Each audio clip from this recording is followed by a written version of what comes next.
Hello dear students, this is Bashir Ahmed Gojri and this time with the lecture on the importance of agriculture in Indian economy. Indian economy में agriculture की क्या importance है? Agriculture हम कहते हैं, हम सुनते हैं, it is the backbone of Indian economy and its importance in Indian economy can be best understood under these 8 headings. जैसे पहली हेडिंग है शेयर इन नेशनल इनकम. पहला क्या है? Share in national income. National income में agriculture का क्या share है? ध्यान रहे 1951 में अगर देखा जाए 1950 टू 51 यहां इंडिया की नेशनल इनकम में एग्रीकल्चर का शेयर रहा अराउंड 59%. It is actually 59.2%. तो दैट मीन्स 1950-51 में इतना, but marginally it declined with time. अगर हम 2005-6 की बात करते हैं, share of agriculture in Indian national income यहां से डिक्लाइन होके 21.7% रहा. और आज भी अगर हम देखते हैं it is around 15%. That means agriculture India की इकोनॉमी के लिए ठीक है because it is share in the national income 1950-51 में 59%, 2005-6 में 21.7% एंड प्रेजेंटली अराउंड 15%. तो 2 पॉइंट्स यहां नजर आते हैं. पहला 2 points that need to be remembered. पहला, it still contributes a good portion to the national income, हो गया एक. And second, share of agriculture to national income is continuously declining. आप देखो 59 से 21 फिर 15, तो it is continuously declining. In fact एक और बात हम यहां ऐड कर देंगे कि share of agriculture in the national income is one of the indicators of economic development of a country. Generally जो डेवलप्ड कंट्रीज है वहां एग्रीकल्चर का शेयर नेशनल इनकम में कम है. जैसे यूके में share of agriculture in national income it is around 2%, USA में भी अराउंड 2%, कनाडा में अराउंड 4%, ऑस्ट्रेलिया में अराउंड 5% और इंडिया में अभी भी कितना है? 15%. तो जनरली ये देखा जाता है कि more is the share of agriculture in the national income of a country, तो lesser economic development is in the country. और जितना इसका शेयर कम हो that means share of other sectors will be more. और बाकी सेक्टर्स का share जैसे मैन्युफैक्चरिंग सेक्टर है, सर्विस सेक्टर है, इंडस्ट्रियल सेक्टर इसमें आएगा, तो उनका शेयर वहां ज्यादा होता है. तो सेकेंड हेडिंग जो हमें है importance of agriculture in national income. Second is employment providing sector. Employment providing sector यहां बात करते हैं. देख लो इन 1950-51 ध्यान दो 1950 से 51 इस साल अगर देखते हैं इंडिया का अराउंड 70% ऑफ वर्किंग फोर्स जो था working force. So 70% of Indian working force in 1950-51 to 50 to 51 was engaged in agricultural activities. और आज भी अगर देखते हैं around 57% of the working force of India are directly or indirectly linked with the agricultural activities. That means आज भी agriculture जो है that is employment providing sector in India. तो पहला हमने देखा कि एग्रीकल्चर इंपॉर्टेंट है because it contributes to national income. Agriculture important है for Indian economy because it acts as employment providing sector. And what is third? Third heading है contribution of agriculture to industrial development. Contribution of agriculture to industrial development. ध्यान दो, बहुत सारी India की industries, small scale industries, cottage industry, जिसमें for example अगर rice हस्किंग है या ऑयल सीड क्रशिंग है या हैंडलूम है, दे directly depend on agriculture for raw materials. तो हमने क्या देखा, इंडस्ट्रियल डेवलपमेंट में कुछ small scale industries, cottage industries like handloom, handloom की बात हो, राइस हस्किंग हो या ऑयल सीड क्रशिंग हो, such industries directly depend on agriculture for raw materials. और अगर इनका हम मैन्युफैक्चर देखेंगे, the manufactured goods from these industries account for around 50% of the national income. That means national income बढ़ानी है तो इंडस्ट्रियल डेवलपमेंट बढ़ाना है, इंडस्ट्रियल डेवलपमेंट बढ़ाना है तो इन इंडस्ट्रीज को आगे ले जाना है. और ये इंडस्ट्रीज किस पे डिपेंड करती है, एग्रीकल्चर पे, ठीक है, फॉर रॉ मटेरियल्स. और एक बात याद रहे, agriculture also provides raw material to many more industry. जैसे टेक्सटाइल इंडस्ट्री, तो रॉ मटेरियल कहां से आता है, एग्रीकल्चर से. जूट इंडस्ट्री एग्रीकल्चर से आता है. Oil industry raw material agriculture से आता है. शुगर कैन इंडस्ट्री एग्रीकल्चर से रॉ मटेरियल आता है. दैट मीन्स इंडिया में इंडस्ट्रियल डेवलपमेंट के लिए भी जरूरी है एग्रीकल्चर, क्योंकि बहुत सारी इंडस्ट्रीज रॉ मटेरियल्स के लिए डिपेंड करती है किस पे, एग्रीकल्चर पे. और एक बात यहां हम याद रखेंगे कि जो ये इंडस्ट्रीज में काम करने वाले हैं, one more point, the workers in industries depend on agriculture for their consumption requirements. जो वो खाते हैं, फूड आइटम्स खाते हैं, तो वो भी वो कहां से लाते हैं, एग्रीकल्चर से ही. तो थर्ड हेडिंग ये थी कि इंडस्ट्रियल डेवलपमेंट में एग्रीकल्चर का क्या कोई शेयर है कि नहीं. और फोर्थ हेडिंग है contribution to international trade.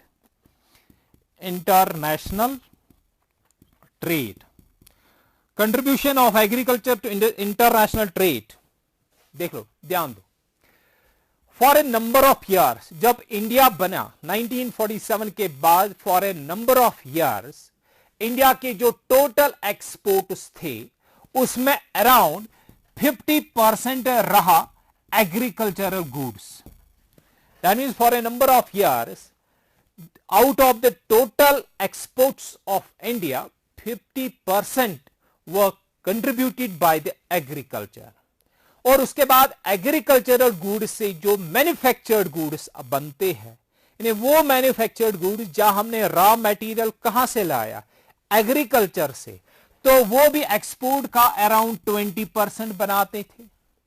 That means in all, बहुत टाइम तक 70% इंडिया के एक्सपोर्ट जो रहे वो एग्रीकल्चर से ही डायरेक्टली और इनडायरेक्टली आए. और अगर हम यही देखते हैं 2005-6 की बात करते हैं, around 10.5% of Indian exports came from the agriculture sector. ठीक है. और आप देखिए, it means agriculture is important for the international trade, as agriculture contributes a good portion, agriculture contributes a good portion to the international trade. और इसके export से क्या होता है, it helps the country to pay for imports, to pay for imports like raw materials and finished goods, जिसमें machinery आएगी. तो in this sense we can say that agriculture contributes to the international trade. तो हो गया ये। उसके बाद जो फिफ्थ हेडिंग हमारे पास है, तो व्हाट इज दैट?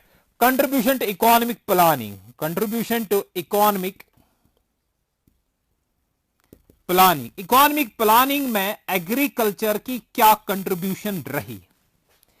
ध्यान रहे,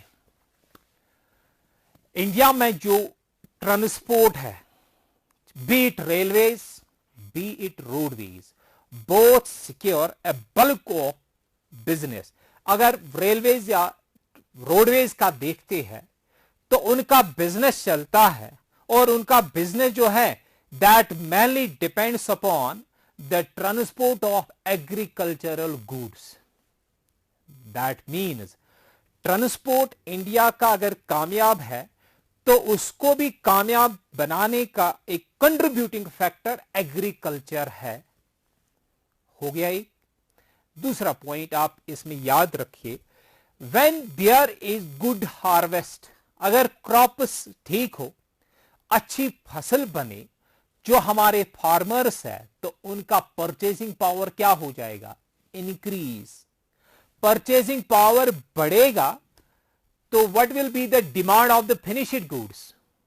that will automatically increase, and when there is demand, a good demand of the finished goods, it ensures better prices. और सिमिलरली अब अगर क्रॉप्स फेल हो, अब अगर कभी क्रॉप्स फेल हो, तो हमारे जो 57% लो वर्किंग पॉपुलेशन अभी भी एग्रीकल्चर पे डिपेंड करती है, तो उनके पास परचेजिंग पावर ज्यादा रहेगा कम? Purchasing power will decline. जब परचेजिंग पावर नीचे आ जाएगा, ध्यान रहे, परचेजिंग पावर नीचे, तो demand of the goods decline. क्या बेटर प्राइसेस मिलेंगे? नो। तो यहां इकोनॉमिक डिप्रेशन की तरफ इकोनॉमिक कंट्री की जाएगी। इट मीन्स इकोनॉमिक प्लानिंग जो है, economic planning fails in case of bad crops, bad harvests. और अगर हार्वेस्ट ठीक हो तो इकोनॉमिक प्लानिंग भी ठीक तरह से की जाएगी। That economic planning, failure of the economic planning at a particular period is mainly due to the failure of the crops in that period। यहां मैं थोड़ा सा ऐड करूंगा तो फिर से हम वही बात दोहराएंगे।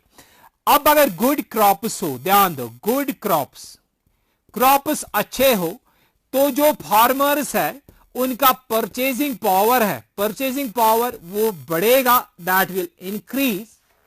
परचेजिंग पावर बढ़ेगा, it will ensure a good demand of the goods, demand of finished goods वो भी इंक्रीज हो जाएगी। डिमांड इंक्रीज हो जाएगी तो प्राइसेस क्या होंगे? बेटर। तो बेटर प्राइसेस।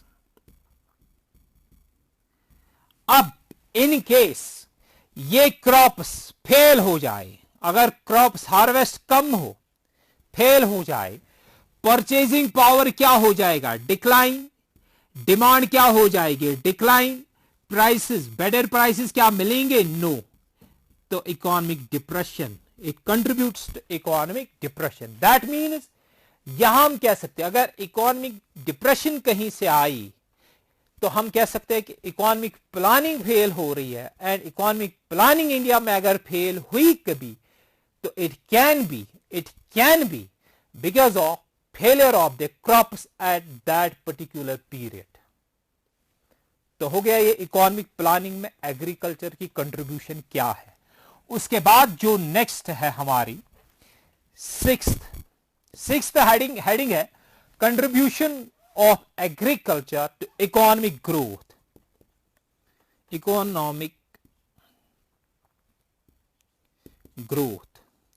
इकोनॉमिक ग्रोथ की तरफ एग्रीकल्चर की क्या कंट्रीब्यूशन है? देख लो, इंडिया में राइट फ्रॉम 1951 के बाद 5 ईयर प्लान आए। जो सेकेंड 5 ईयर प्लान और थर्ड 5 ईयर प्लान चला, सेकेंड 5 ईयर प्लान 1956 से 51 तक था, तो during second and third 5 year plans crops fail हुई। तो इससे एक सीख मिली, ध्यान दो, हाँ we can say crops fail हो गए। उससे क्या हुआ? The failure of the crop spelt disaster to entire economic process. पूरी इकोनॉमिक प्रोसेस जो है उसके लिए डिजास्टर बनी। क्या? Failure of the crops. तो हमारे जो इकोनॉमिक प्लानर्स थी, they learn, economic planners learn during second and third 5 year plan that when there is a failure of crops in India, it can spell devastation, it can spell disaster to whole economic planning process गलत हो जाए, खराब हो जाएगी। तो that means economic growth बढ़ानी है, economic growth बढ़ानी है, तो हमें एग्रीकल्चर सेक्टर की तरफ ज्यादा ध्यान देना पड़ेगा। अब देखिए, अगर हम इंडिया की बात करते हैं तो जो आउटपुट है, output per unit of the agricultural land, that is not so good, it is not so good, उतना अच्छा भी नहीं है। और इसको एनहांस करने के लिए क्या करना? इसको एनहांस करने की जरूरत है, यस, क्योंकि इकोनॉमिक ग्रोथ दिखानी है तो एग्रीकल्चर सेक्टर को हम इग्नोर नहीं कर सकते हैं, यहां इन्वेस्टमेंट करना है। We learned that during the second and third 5 year plan. तो यहां इसको ठीक करने के लिए गुड इन्वेस्टमेंट किसमें देना है? एग्रीकल्चर सेक्टर में। That means during second and third 5 year plan we learned that in order to show good economic growth we cannot ignore the agriculture. Economic growth को आगे ले जाना है, इंक्रीज करनी है, तो एग्रीकल्चर की तरफ ध्यान देना है, हम इग्नोर नहीं कर सकते हैं। We can increase the savings and investments only when we increase the savings and investment in the agriculture sector. तो यहां से पता चलता है कि contribution of agriculture to economic growth है। तो उसके बाद है contribution of agriculture to revenue. 7 contribution to revenue.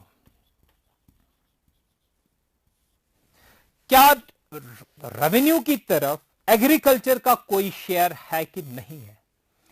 ध्यान रहे, government finances, especially state governments का रेवेन्यू जो है उसका एक अच्छा खासा पोर्शन कहां से आता है? That comes from the agriculture sector. That means we can say that agriculture is a source of revenue. Agriculture is a source of revenue to the governments, especially state governments. ठीक है, और कहां से आता है? Agriculture tax. एग्रीकल्चर टैक्स जो है is a good source of revenue to the, it is a good source of revenue to the governments, especially the state government. State governments या जनरली गवर्नमेंट्स का हम कहते हैं कि एग्रीकल्चरल टैक्स एक अच्छा सोर्स है रेवेन्यू का। ठीक है, तो उसके बाद यहां एक और चीज हम कह सकते हैं कि agriculture also provides markets to finished goods. आप देखिए, बहुत सारे, आप ट्रैक्टर हो, टिलर हो या बाकी एग्रीकल्चरल टूल्स हो, ठीक है, वो मशीनरी से आते हैं, but where is the market? It is being provided by the agriculture. तो यहां 7 हेडिंग्स हुई। तो 8th हेडिंग जो है, it is contribution to internal trade and transport. 8th contribution to internal trade and transport. क्या एग्रीकल्चर की कोई contribution to internal trade and transport है कि नहीं है? ध्यान रहे, एक होती है external trade, external international trade, दूसरी होती है internal trade. Internal trade means trade within the states.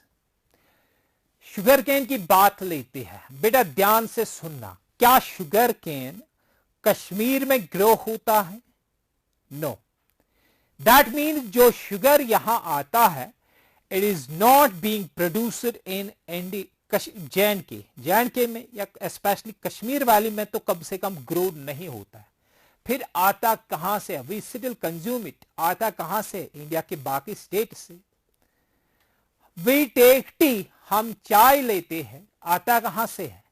India के बाकी स्टेट से, क्योंकि यहां वो ग्रो नहीं होती है. अब अगर आप अभी मार्केट जाओगे, आप देखोगे बाहर से बहुत सारे फ्रूट्स आए हुए हैं जो यहां नहीं ग्रो होते हैं, और बट वी टेक दैट.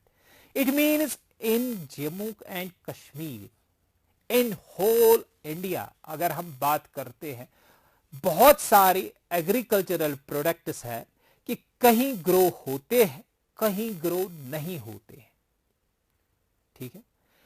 जहां ग्रो हुए क्या वही कंज्यूम करते हैं? नो. पूरी कंट्री कंज्यूम करती है. It means agricultural goods transfer होते हैं इधर डायरेक्टली एग्रीकल्चरल प्रोडक्ट या प्रोसेस्ड वे में. ये ट्रांसफर होते हैं from producing places to the consumer side, consuming sites. और जब ऐसा होता है, दैट मीन ट्रेड होती है among the states. तो among the states जो ट्रेड होती है, that is called the internal trade and transport. That means internal trade and transport जो है, ये भी चलती है to a good extent by the agricultural products. ठीक है. तो यहां फिर से हम लेते हैं कि जो एग्रीकल्चर है, एग्रीकल्चर से इंडिया का ट्रेड एंड ट्रांसपोर्ट भी कुछ हद तक चलता है. एग्रीकल्चरल गुड्स कंज्यूमिंग साइड तक आते हैं कहां से? प्रोड्यूसिंग साइड से.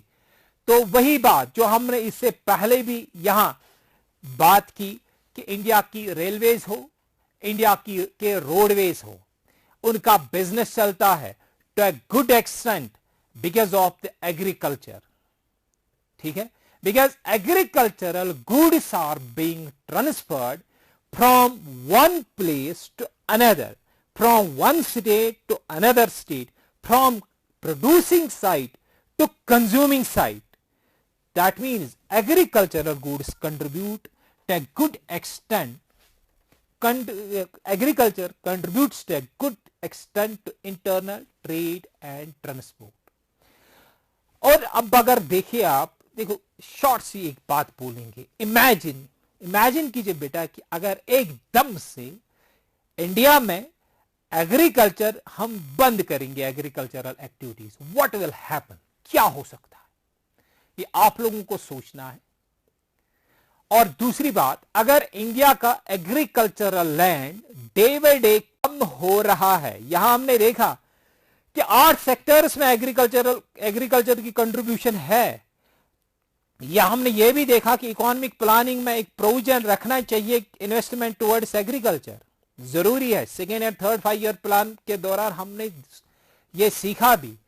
तो इट मीन्स अगर एग्रीकल्चरल लैंड डिक्लाइन हो रहा है because of urbanisation, because of construction of roads, because of construction of railways, because of various reasons, agricultural land कम हो रहा है. अगर एग्रीकल्चरल लैंड कम हो रहा है तो इन सेक्टर्स का क्या हो जाएगा?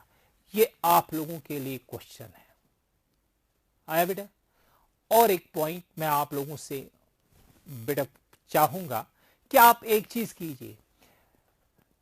आप अपने पड़ोस में देखिए, पहले अपने घर में देखिए, which agricultural items you consume at home. इनका एक लिस्ट बनाइए. उसके बाद देखिए which agricultural items we bring from outside Jammu and Kashmir. Next, which agricultural goods we have in bulk at our home. We produce them by ourselves and we sell. देखना, सुबह जब आप नींद से उठते हो वहां से लेके सोने के टाइम तक यू कंटिन्यूअसली, जब भी कुछ आप खाओगे पियोगे तो कहीं ना कहीं या एक जगह से दूसरी जगह जाओगे, कहीं ना कहीं you will encounter with such things which are being produced by the agriculture. तो that's all for this lecture. तो नेक्स्ट लेक्चर में हम इसी चैप्टर को एंड तक ले जाएंगे। Thank you.